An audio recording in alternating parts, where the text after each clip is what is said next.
Hey, welcome everyone. It is now 1 p.m. Eastern Time, the top of the hour. Welcome to today's webinar, Providing Shield When Disaster Strikes. Librarians and Healthcare Providers Collaborate. This webinar is part of the NNLM 2025 Disaster Preparedness Forum. So now I want to introduce you to our presenters, Meg Everest and Ellen Justice.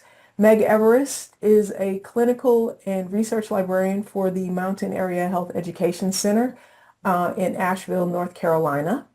And Ellen Justice is also a clinical and research librarian for the Mountain Area Health Education Center, or MAHEC, in Asheville. And they are going to tell us about their experiences and their grant project. So welcome and thank you both very much for being here. Let me stop sharing. Thank you, April. Let me get our slides pulled up. So welcome to the NNLM's Disaster Preparedness Forum 2025. This webinar is Providing a Shield When Disaster Strikes. Librarians and healthcare providers collaborate to create deployable containers with essential supplies, helpful information, emergency, logistics, and disaster resources. My name is Meg Everest, and I'm here with my colleague Ellen Justice, and we're from the Mountain Area Health Education Center in Asheville. Today we'll be discussing the effects of Hurricane Helene on our region and organization and our project to create deployable toolkits for providers and support staff to use to connect to information resources in future cases of disaster and emergency situations. Before we begin, we would like to thank the network of the National Library of Medicine Region 1 for their support in funding this project and to acknowledge the following. The Shield Kit project was supported by the National Library of Medicine and National Institutes of Health. The content is solely the responsibilities of the authors and does not necessarily represent the official views of the National Institutes of Health. So we will be discussing how Hurricane Helene disrupted healthcare services and normal information and technology access in Western North Carolina, talking about how and why we developed shield kits to be better prepared for future emergency scenarios, and go over information and technology that can support providers during a healthcare disaster or emergency response. And this is a picture of the flooding of a road that goes through Biltmore Village in Asheville. Many businesses in this area and elsewhere were impacted and closed for weeks to months. Some are open now, but many are still rebuilding. So a little bit about our organization. Our library is part of MAHEC, which stands for the Mountain Area Health Education Center, which is the largest of 9 state AHECs in North Carolina. MAHEC is a nonprofit based in Asheville, North Carolina that educates, trains, and seeks to recruit and retain healthcare workers in Western North Carolina. Our clinics include family medicine, OBGYN, psychiatry, dentistry, and internal medicine, and our residents and clinical staff work across the region. The MAHEC Library provides medical services to MAHEC and to healthcare professionals across Western North Carolina. And this is a picture of the Swannanoa River and the damage to Biltmore Village on September 28th, the day after Hurricane Helene. MAHEC's main campus is just off the top on the right side. Fortunately, it is at a higher elevation and further from the river, which is going diagonally through this picture. So it did not suffer flooding, but the campus was significantly impacted by power, internet, and water outages. So before we talk about our experiences with Hurricane Helene, we'd like to know if any of your libraries or institutions have ever been affected by natural or man-made emergencies or disasters. So please feel free to put that in the chat and we'll talk about it a little bit.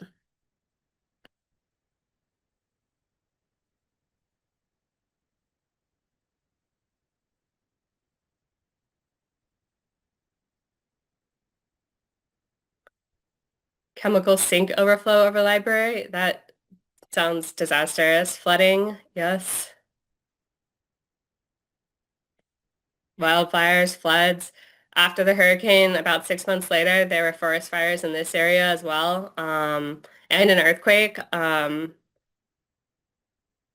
Neither of which were rose to the level of anything like the hurricane, but there are certainly lots of potential hazards out there that can impact your library. Thank you for sharing. So these are all of the weather and climate related disasters in 2024 that caused at least $1 billion in damage. There were 27, including several hurricanes.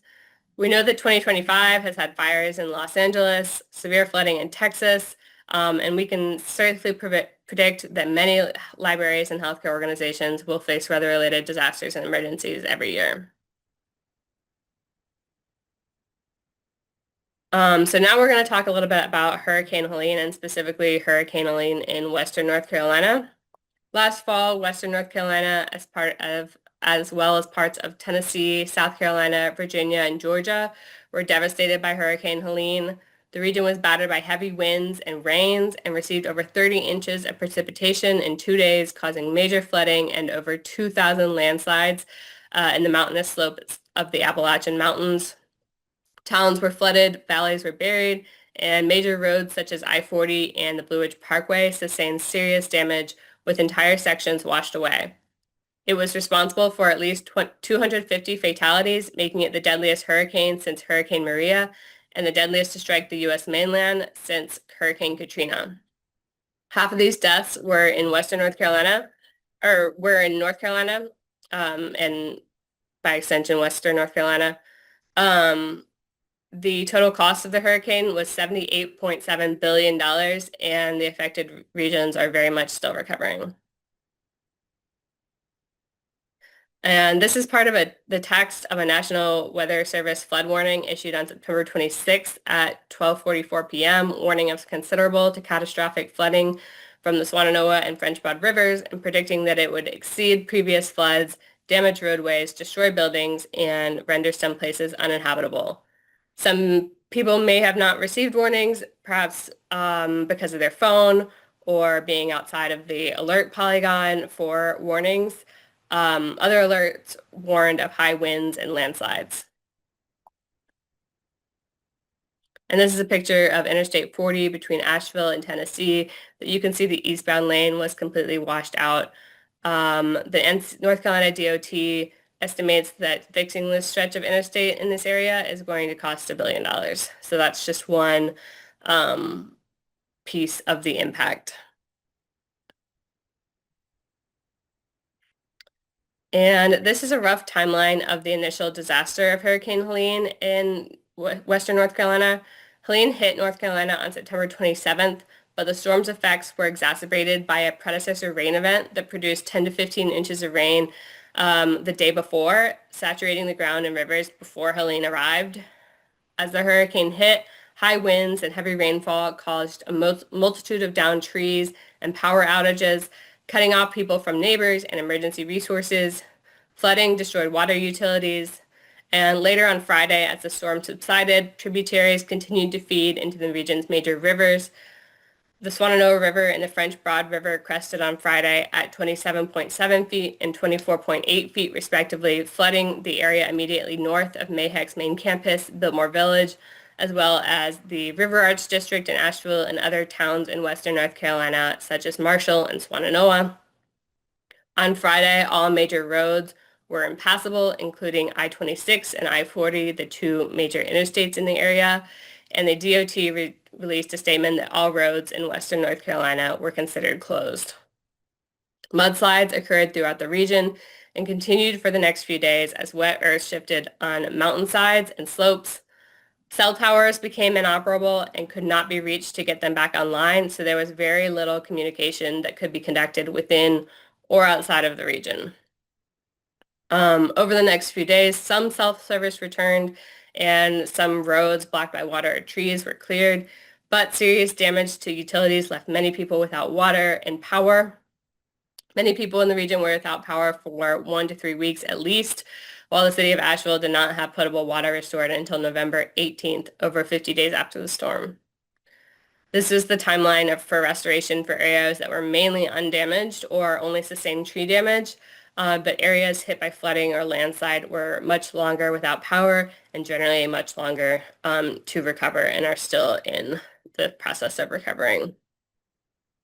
On the healthcare side of things, Mayheck was able to open one clinic only 3 days after the storm, and Mayheck's main campus reopened on October 14th, over 2 weeks after the storm, but without potable water.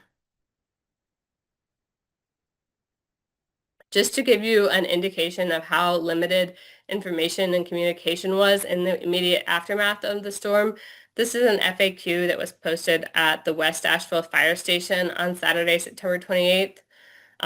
Sort of trying to answer some of the main question about what was going on, why can't anybody communicate, why isn't there a cell phone signal?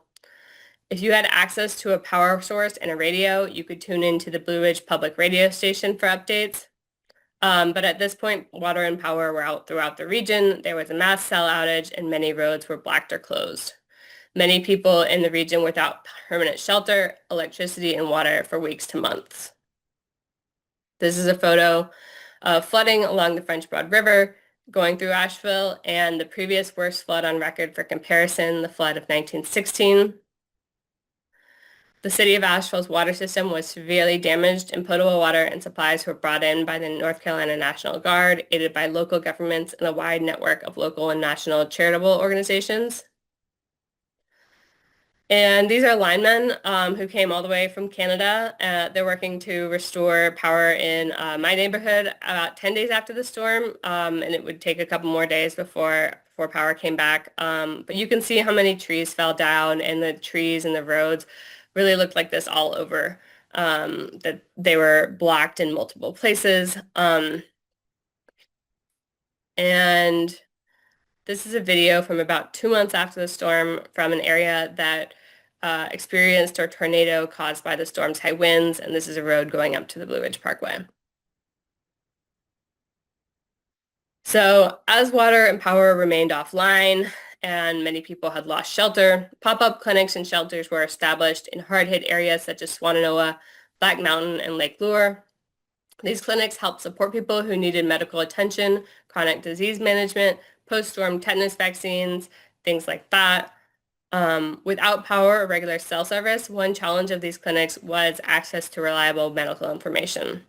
One pharmacist reported having no access to pharmaceutical reference information until someone at their clinic was able to bring in a textbook from their office.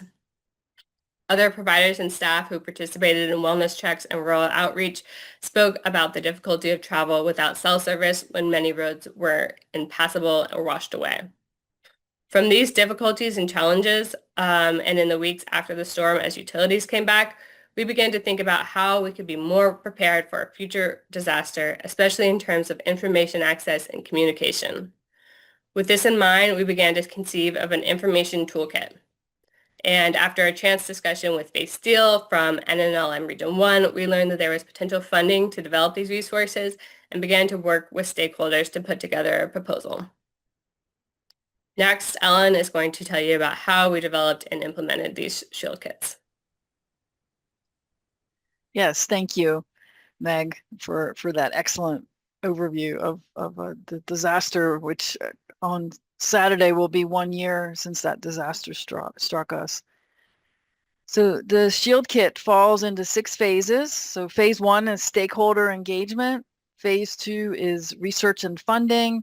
Phase 3, procurement of the resources and the assembly of the kits. Phase 4 focused on site coordination and coordination between stakeholders. Phase 5 is a distribution of the kits to host sites and orienting the healthcare colleagues at those sites. And that's the phase that we're entering now. And then phase 6 is the last phase and will be the final integration of the kits into the Mayheck emergency management plans and then ongoing maintenance of the kits. Now I'll share more details about each of the phases. This work began with informal conversations with providers that participated in the hurricane response, followed by discussions with stakeholders such as MAHEC leaders and frontline healthcare providers. We worked closely with Katie Nelligan, who was one of the MAHEC nurses providing care at 2 of the pop-up clinics in the aftermath of the hurricane. She was able to provide valuable insights into what technology and information could have supported providers' immediate response. She also connected us with other healthcare providers who were at the pop-up clinics, and they provided us with input to what to include in the kits. And you can see 2 of them are pictured here on the right. One anecdote that encouraged us to include printed maps in the kits was when Katie shared that providers were trying to reach people that couldn't drive from their homes because of the downed trees and the destruction. And it was a challenge to get to them without printed maps. So many areas didn't have cell phone service, and a lot of the rural areas here don't have good cell phone coverage on a good day. So as soon as internet was available again, they printed out maps, and it was a huge help to reach people. So what's in a shield? With phase 2 and 3, I will home in on what was included in the shield. And the acronym stands for supplies, helpful information, emergency tools, logistics, and disaster resources. As mentioned, our conversations with stakeholders informed what we included in the shield kits so they would be useful to healthcare providers providing emergency care at temporary clinics, shelters, rural mobile care, and other emergency situations. In addition, we reviewed some literature about librarian involvement in disaster response and the developing disaster preparedness resources. And we were also informed by reviews of emergency preparedness lists and recommendation. Based on that, we developed a purchase list of technology and information to include. The list depicted here on the slide is not exhaustive and could be augmented with other practical emergency items such as tarps, duct tape, permanent markers, basic medical supplies, and more. And this list can be accessed with the web link or the QR code.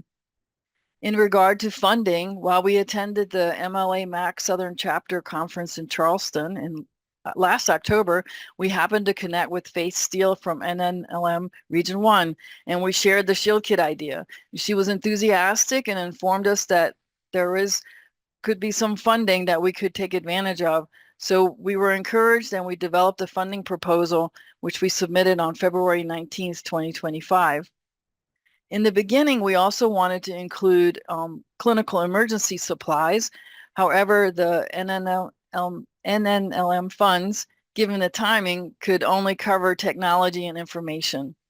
And also including clinical supplies would require lots more oversight from MAHEC's risk management, which did not suit the timing. However, these limitations helped us narrow the focus of the kits to include point-of-care clinical information, logistical support, and technology that can support an emergency response. Here you see one of the kits. There are 5 waterproof, shatterproof shield kits. They each contain a power station, hotspot and data, 2-way radios, solar-powered lantern and flashlight, iPads with preloaded information and shortcuts, physical maps and reference books, and more. And each kit costs about $3,300, and the most expensive item was the power station. Now we move into phase 3, procurement and assembly. So on March 25th, 25, we were notified that we would receive funds and could start buying materials. So we were very excited, and we moved right along. And we had to move pretty quick because the end of the fiscal year was coming up. So it was important for us to establish good communication with our sponsored programs and finance contacts, and having a detailed list of items to be bought supported our ability to start ordering materials right away. Selection of some of the items, such as the 2-way radios and the iPads, were made based on recommendations from facilities and IT partners. In about a month, we assembled 5 kits. Because our library is virtual, we work hybrid locations and we share a standard office space. We did not have the room to receive and house the items that we were ordering. However, we worked with the director and manager of facilities to establish a central staging area to store equipment and packages as they came in. The cases themselves are large, about 33 by 25 by 19 inches, so it was very helpful to have facility space. We were able to unpack, inventory, and build the kits in this area. We were pleased with the quality and functionality of the cases that we purchased. The foam inserts are customizable, so the items fit snugly and are protected. Each of the 5 kits has 6 levels of foam. We wanted the kits to be organized well, secure, and be similar to each other, so we documented our steps, made measurements of openings, and saved the foam shapes so it was easy to duplicate with each subsequent kit. And we used an Excel worksheet to inventory items and create wording for corresponding labels. Although the contents are heavy, the sturdy, well-placed handles and the wheels of the containers allow for easy maneuvering. We did have a provider alert us that she had experienced a tornado that hit a hospital in Joplin, Missouri in 2011, and she said that the wheels may not work with lots of debris and mud on the ground, and it's not ideal, but this particular case can be carried by 2 people if needed. To round out phase 3, we labeled everything, including the box and the components of each product with high contrast black on yellow labels. Each label clearly indicates which kit, 01 to 05, and which component the item belongs to. We also developed a binder for each kit with the user and quick start guides that will include site-specific contact information and emergency plans.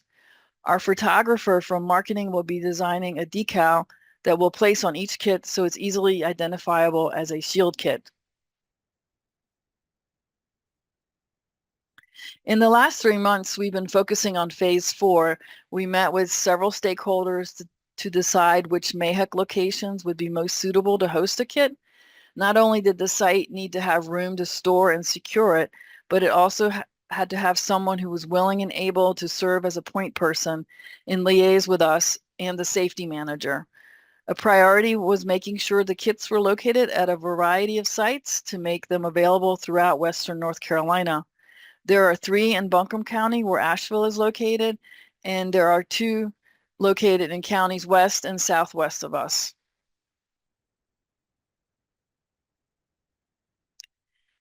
Phase 5 is the phase we're entering into now. We're working with the point person from each site on their individual site needs and specifications. The safety manager will help us get the kits to their home sites. And with the help of the safety manager and each site's point person, we plan to have an in-service to introduce and orient staff to the shield kits. The last phase will be integration of the kits into site-specific emergency plans and ongoing maintenance of each kit. Eventually, each clinic will have its own emergency plan. We are working with our stakeholders to ensure that the shield kits are not only in a site-specific emergency plan, but are known to our external stakeholders. The safety manager will create a maintenance checklist and schedule. Right now, the plan is to do maintenance every 6 months. We are also planning to have an annual meeting between the key stakeholders to discuss the status of kits, any recommended updates or modifications, deployments, or issues that have arisen. So we just want to do a quick chat poll. You can put your answer in the chat. We just wanted to know if your library has its own disaster plan. Is it also integrated into your organization's disaster emergency plans, or you're not sure, or you're working on it, or you don't have one at this point? Just curious. So Melissa said they have their own, and someone's working on it in development. Integrated with the county, that's great. Not aware. Yeah, so it's a hospital, right? So you're part of the bigger plan. Right. Yeah, it's kind of interesting to explore like where you are in the disaster plan, because after a disaster, it's like, yeah, that's kind of when we realize, oh, where are we at in this picture? So we're working on that. So at Mayheck, the current safety manager is working to help clinical sites to develop disaster plans.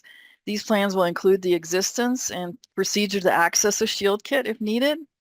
A Mayheck-wide disaster plan will include information about the kits and also the emergency plan for the library service line. We will also work with our AHEC library colleagues to develop a formal continuation of library services plan during an emergency or disaster. So now Meg will conclude our presentation with some final reflections and lessons learned from this project. Thank you. So after almost a year after the storm, there's still a lot of rebuilding left to happen, but a lot has improved. We got water back. That was a big thing. This photo was taken in the River Arch District, which was mostly destroyed by flooding and debris from the French Broad River. But just a couple weeks after the storm, there was a night where an aurora was visible in Western North Carolina, which you can imagine is a pretty rare sight this far south. Um, because lots of areas still didn't have power. In fact, there was a little bit less light pollution in the area than usual. So a tiny, tiny silver lining there. Um, but in this neighborhood, some art galleries and businesses are starting to come back. And recently, two big sections of the Blue Ridge Parkway reopened.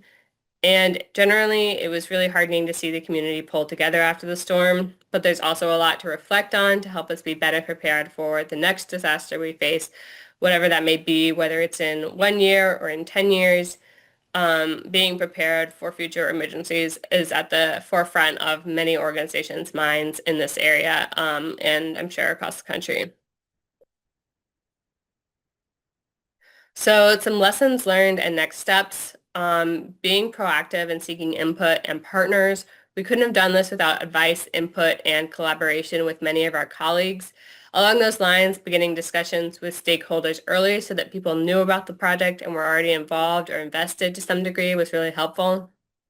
Having clear scope and understanding our limitations. It would have been really easy for the scope to get away from us because it's so easy to think what if and wanting to be prepared for it.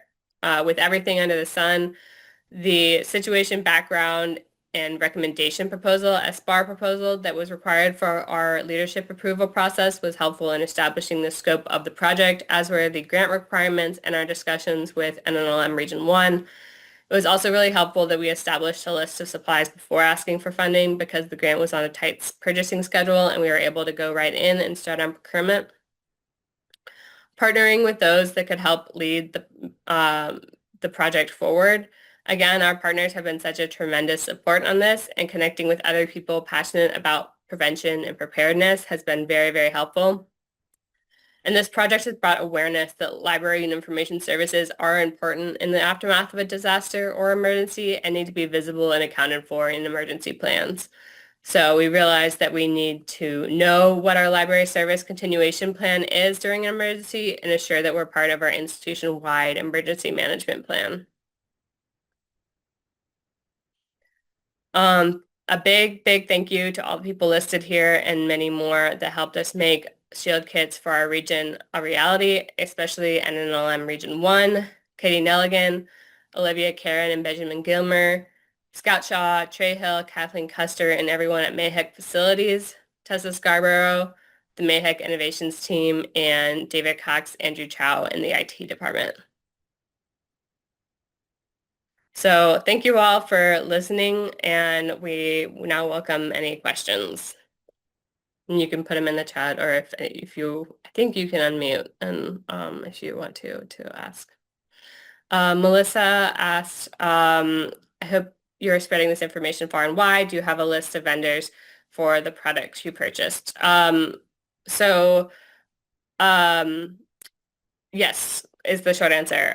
We do have many of the items were procured from Amazon, but there are also there are a few things that were purchased elsewhere, and all of that I believe is on the link which is on these slides, but we can also share. And Kathleen asked if how do we keep the power stations charged? So we're doing some testing right now about how long the stations will stay charged and how long they need in between. Our plan right now is to make sure everything is charged every 6 months. And we think that that's going to that should be fine, but we're testing them right now to see how quickly they lose their charge. But so far they seem to be very robust. Can the shield kits be shipped to other parts of North Carolina if needed? We were talking about that just the other day. Ideally, yes. And we would just need to sort of figure out what like how to do the shipping or how to do the transportation. But we would like that to be part of their deployment potential because Yeah.